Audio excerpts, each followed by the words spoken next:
This channel does not promote any violent, harmful, or illegal activities. All content provided by this channel is meant for an educational purpose only. আচ্ছা, রেখাপাত্র কে?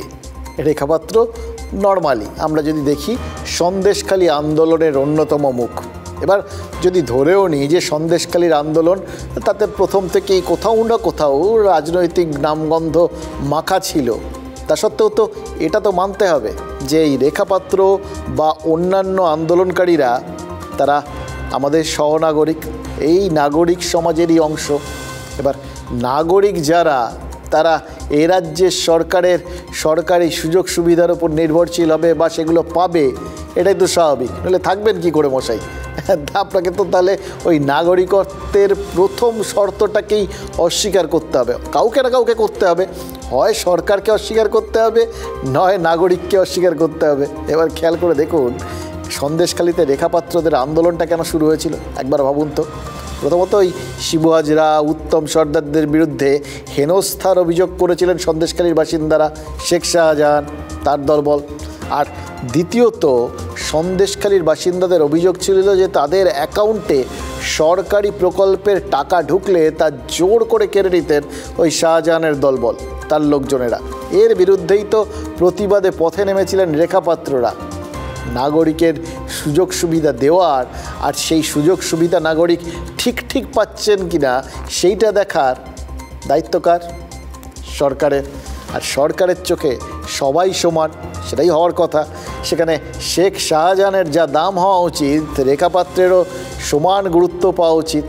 আর গণতন্ত্রে রাজনৈতিক বিরোধিতা থাকবে, এটাই তো আসল গণতন্ত্র। সেই গণতন্ত্রের যদি সার্থকতাটা খুঁজতে হয়, তাহলে তো একজন সহনাগরিকের যাবতীয় গণতান্ত্রিক অধিকারগুলো থাকা উচিত। তার মধ্যে একটা তো হচ্ছে মত প্রকাশের স্বাধীনতা, আমাদের ফান্ডামেন্টাল রাইটস। সেই জায়গাটা শুধু সুযোগ সুবিধা যেগুলো দেওয়ার জন্য আমরা নাগরিকরাই একটা গণতান্ত্রিক পদ্ধতির মাধ্যমে সরকারকে নিয়োগ করি, তারা সেই বিষয়গুলো দেবেন না, সেই সুযোগ সুবিধাগুলো। তারা ভাগ ঝোঁক করে তার ওই ঠিকুজি কুষ্টি, তার বিভিন্ন রাজনৈতিক মতাদর্শ, এই যাবতীয় কিছু বিচার করে তারপর দেবেন নাকি? যদি সেসব না বিচার করে যদি কেউ দিয়ে থাকেন, কোনো সরকার দিয়ে থাকেন, সেটা তো সরকারের সেটাই কর্তব্য। কুণাল ঘোষ বললেন না, সরকার উদার মনে দিয়েছে, এরা দিয়েছেন তো, দেওয়ারই তো কথা। সেই অর্থে একজন তৃণমূল নেতাকর্মীর ওই স্বাস্থ্যসাথী কার্ড পাওয়াটা যতটা নাগরিক অধিকারের মধ্যে পড়ে, ঠিক ততটাই রেখারও ওই স্বাস্থ্যসাথী কার্ড পাওয়াটা নাগরিক অধিকারের মধ্যে পড়ে। সম্প্রতি নেতারা বলছেন যে আবাসের টাকা পেতে গেলে, 100 দিনের কাজ পেতে গেলে ভোট দিতে হবে। এটা তারা বিভিন্ন জায়গায় বিভিন্ন সভা থেকে বলে বেড়াচ্ছেন। এরা তো নেতা, এরা তো সরকার নন। নেতারা নেতাদের কাজ করছেন, এগুলো রাজনৈতিক বার্তা। সরকার তো কখনো বলেনি যারা সরকারি সুযোগ সুবিধা পাচ্ছে তাদের তৃণমূল করতে হবে, তৃণমূল না করলে আবাসের টাকা পাওয়া যাবে না, স্বাস্থ্যসাথীর কার্ড হবে না, বা লক্ষ্মীর ভাণ্ডারের টাকা পাওয়া যাবে না। এই সমস্ত সুযোগ পেলে তৃণমূলটাই করতে হবে, এটা কি সরকার কখনো বলেছে? এটা কি সরকার বলতে পারে নাকি? সরকারটা তৃণমূলের, তাই সরকারি পরিষেবা যারা পাচ্ছেন তারা সবাই তৃণমূল, এরকম সরলীকরণ করা যায় নাকি? একবার ভেবে দেখেছেন? এই থিওরিটা যদি মানতে হয়, তাহলে তো রাজ্যে তৃণমূল ছাড়া অন্য কোনো মতাদর্শ, অন্য কোনো দল, অন্য কোনো রাজনৈতিক মত কিচ্ছু এক্সিস্ট করবে না, কোনো বিরোধীই থাকবে না। বিরোধী শূন্য গণতন্ত্র হয় নাকি? সরকার তো কোনো না কোনো রাজনৈতিক দলের হয়েই থাকে, রাজনৈতিক দলেরই হয় আর রাজনৈতিক দলই চালায়। এগুলো সবটা ঠিক, কিন্তু আলটিমেটলি সেটা সরকার হয়। এখন মুশকিল হচ্ছে সব এই যে ভাবনা চিন্তাগুলো যেরকম দেখলেন, আমাদের নিয়ে যেরকম ভাবনা চিন্তা, আমাদের অধিকার নিয়ে যেরকম ভাবনা চিন্তা, সব রাজনৈতিক দলই কি আমাদের সম্পর্কে এরকম ভাবে? তা যদি হয় তাহলে তো আমাদের ভারী বিপদ মশাই। এই রেখাপাত্রকে আক্রমণের জায়গাটার থেকে যা হওয়ার, রাজনৈতিক কচকচি, রাজনৈতিক চাপানুতর যা হচ্ছে আর কি, বা রেখাকে কটাক্ষের পরিপ্রেক্ষিতে বিজেপি যে পাল্টা আক্রমণ করেছে বা প্রশ্ন তুলেছে, এগুলো রাজনৈতিক লড়াই, এগুলো সাইডে থাক, এগুলো থাকবে, সবসময় থাকে। আমাদের চিন্তাটা কোথায় জানেন? সেটা শুধু আমাদের নিজেদের ভবিষ্যৎ নিয়ে, আর নিজেদের নাগরিক অধিকার নিয়ে, মৌলিক অধিকার নিয়ে। তৃণমূল কংগ্রেস কি বলতে চাইছে, সরকারি সুবিধা নিতে গেলে তৃণমূল করতে হবে, তৃণমূল কংগ্রেস করতে হবে? প্রধানমন্ত্রী যে সুযোগ সুবিধাগুলো দেয় পশ্চিমবাংলায়, প্রধানমন্ত্রী কিন্তু একবারও বলেনি যে এই সুযোগ সুবিধাগুলো করতে গেলে বিজেপি করো। এবার আসি বিজেপির দাবির জায়গাটায়।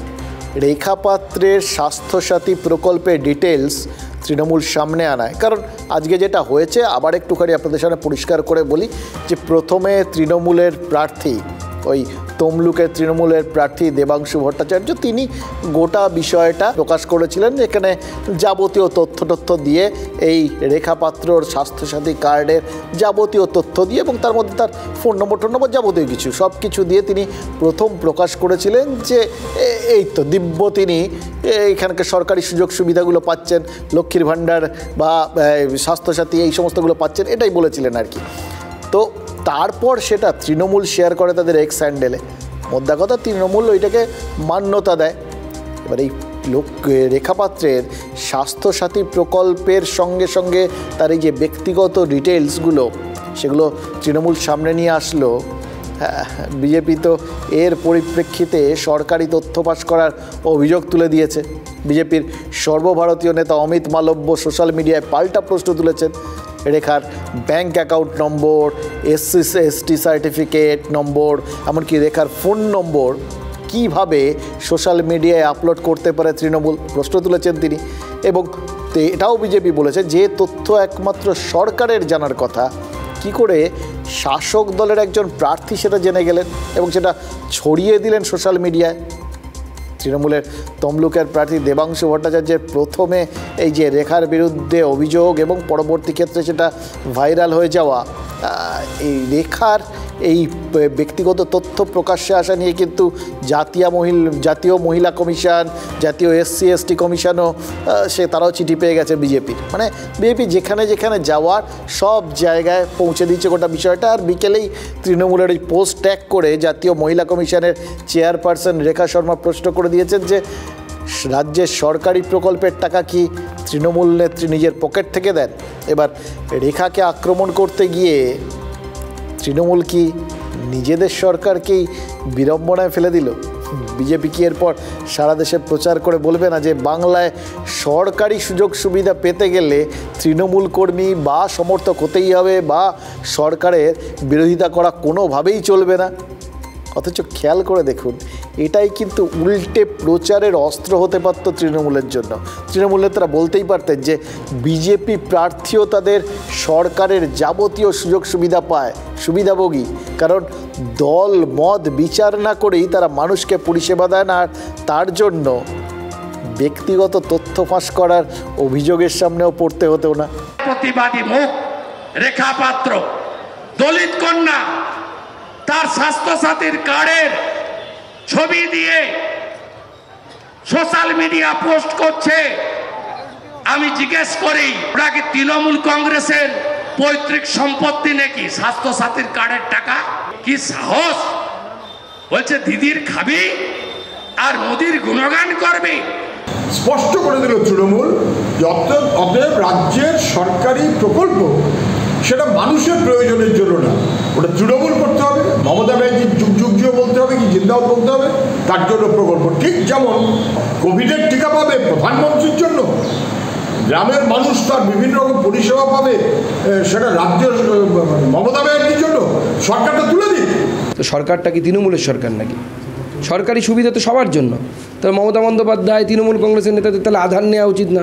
আধার তো কেন্দ্র সরকারের প্রকল্প। এমনকি ভ্যাকসিন নেওয়ার জন্য মোদির দেওয়া ভ্যাকসিন 1 পয়সা দিদির অবদান নেই, সবার আগে লাফিয়ে তৃণমূল কংগ্রেসের নেতারা গেছিল। সত্যিই তো কোনো প্রার্থী তো সরকারের কেউ নন, প্রার্থী দলের কেউ হতে পারেন, কিন্তু সরকারের তো কেউ হতে পারেন না নর্মাল কোর্সে। এবার শাসক দলের সদস্য, সমর্থক বা প্রার্থী হলেই কি যাবতীয় সরকারি তথ্যের ওপর খুল্লা অধিকার জন্মে যায় নাকি? হতেই পারে যে সাধারণ মানুষের, আপনার আমার নর্মাল কোর্সে গোপন করার মতো বিশেষ কিছু নেই, থাকেও না, কিন্তু তার মানে কি এটাই যে আমাদের যাবতীয় তথ্য সব কিছু বাড়োয়ারি সম্পত্তি? আমরা ওই রাস্তার মোড়ে রাখা ঢাকের মতো নাকি যে পাশ দিয়ে যেতে কারোর ইচ্ছে হলে একটু চাটা দিয়ে চলে গেল, একটু পিটিয়ে দিয়ে চলে গেল, যে যার খুশি? হয় নাকি তা? অবশ্য সাধারণভাবে আমাদের যে ব্যক্তিগত বলে কিছু থাকতে পারে না, অধিকার মত কোনো কিচ্ছু না, সেটা নেতারা বিশ্বাস করেন, জানেন তো। তারা একদম মনে প্রাণে বিশ্বাস করেন এসব আমাদের জন্য নয়। আমাদের অস্তিত্ব, ব্যক্তিগত অস্তিত্ব, মতামত, স্বাধীন সত্তা, এগুলোকে নেতারা স্বীকারই করেন না। যার জন্য তারা কিন্তু আমাদের ওই এক হাতে দাও আর এক হাতে নাও এই থিওরিতে অনায়াসে ফেলে দিতে পারেন, যখন তখন ফেলে দেন। এই দেখুন চারপাশে যা হচ্ছে, যা বলা হচ্ছে, সবই তো এই থিওরি।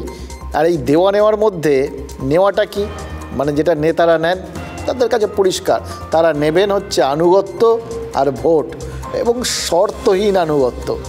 দেওয়ার ব্যাপারটা হ্যাঁ ওই যেটুকুনি ওই দয়া দাক্ষিণ্য করে সরকারি সুযোগ সুবিধা এইগুলো আর কি, দলগতভাবে যা কিছু দেওয়া, সরকারিভাবে দেওয়া, সবই একইভাবে তারা পুরোটা দেওয়ার মধ্যে ধরে নেন। এবার ভোটের আগে এই দেওয়া নেওয়ার হিসেবটা গুলিয়ে গেছে বলেই কি নেতারা অল্পে বিচলিত হয়ে পড়ছেন আর এই রকম সব কাণ্ড কারখানা করে ফেলছেন, নিজেদের বুমেরাং হয়ে যেতে পারে এরকম সব ইস্যু উপহার দিয়ে বসছেন?